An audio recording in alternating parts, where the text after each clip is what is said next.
देश में नारी निर्यातन बढ़ुची, नारी अत्याचार बढ़ुची, आज राज्य सारा विक्षोभ प्रदर्शन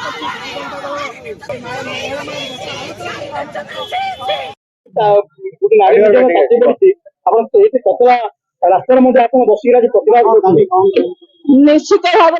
जदि सरकार मात्र 1.5 वर्ष मास्टर डिग्री हासिल कर सारी नारी निर्यातन पीएचडी आड़ को अग्रसर होती पीएचडी पछौना नारी निर्यातन आपण मैंने देखिए पूर्व सरकार नवीन बाबू सरकार महिला सशक्तिकरण क्षेत्र में जो कार्य करते आज से महिला मानक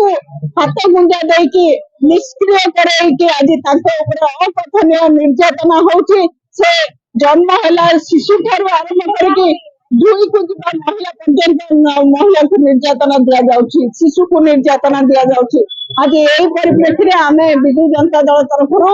गंजाम जिला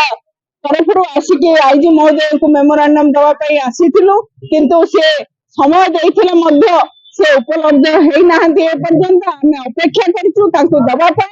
आमर दाबी होची आपण माने महिला को सुरक्षा दिंतु जो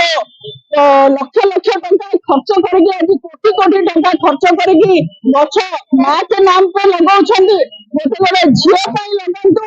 एवं झील को सुरक्षा दिंतु तार अधा पैसा खर्च करके झील को सुरक्षा दिंतु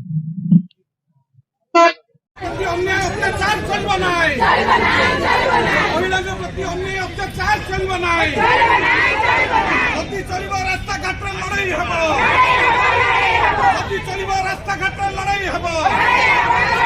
बीजेपी सरकार बीजेपी सरकार डाउन डाउन बीजेपी सरकार डाउन डाउन महिला को सुरक्षा दवा आमर दाबी महिला को सुरक्षा दवा आमर दाबी